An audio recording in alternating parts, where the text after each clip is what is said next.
네, 이른바 갭 투자 방식으로 수백억 원대 전세 사기를 친 세 모녀와 분양대행 업체 일당이 재판에 넘겨졌습니다. 이 피해자 대부분이 청년과 서민층이었는데요. 앞으로 검찰은 이런 전세 사기에 대해서 구속 수사를 원칙으로 엄정 대응하기로 했습니다. 김다영 기자입니다. 세 모녀 전세 사기 사건은 전세 보증금이 집값을 넘어서는 이른바 깡통 전세 사례입니다. 어머니 김모 씨는 서울시 일대의 빌라 수백 채를 사들여 실제 가격보다 부풀려 전세를 내놓은 뒤 보증금을 떼먹었는데 배경엔 분양 대행업자와 조직적인 공모가 있었습니다. 보증금을 비싸게 받아 건축주에게 분양 대금을 지급한 뒤 분양 대행업자와 리베이트로 수억 원을 챙기는 방식으로 무자본 갭 투자를 이어나간 겁니다.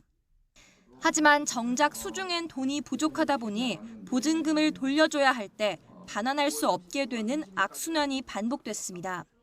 공모 정황을 포착한 검찰은 김 씨를 재판에 넘긴 지 2달도 안 돼 분양 대행업체 관계자 4명과 명의를 빌려준 딸 2명을 추가로 기소했습니다. 지금까지 확인된 피해액은 300억 원 가까이, 피해자는 136명으로 대부분 20, 30대나 사회 초년생, 신혼부부였습니다. 이렇게 깡통 전세 같은 피해 사례가 급증하자 검찰이 칼을 빼들었습니다.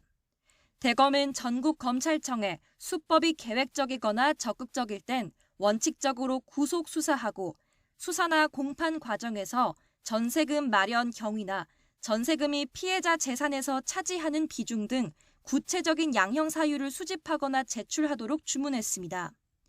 또 선고 형량이 가벼우면 적극적으로 항소하고 사기범이 은닉한 재산을 추적해 피해 복구도 지원하라고 지시했습니다.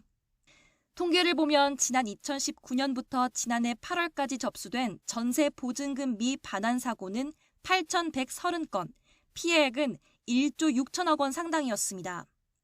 이 가운데 보증금이 3억 원 이하인 경우는 89%에 이르는 것으로 나타났습니다. 그만큼 청년이나 서민층이 피해를 많이 본다는 얘기입니다.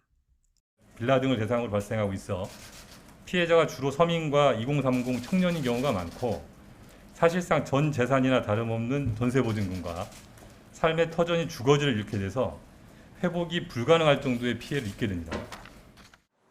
검찰은 사기를 예방하기 위해 계약 단계에서 시세뿐만 아니라 등기부 등본, 건축물 대장, 납세 증명서 같은 서류와 신분을 꼼꼼히 확인하라고 당부했습니다.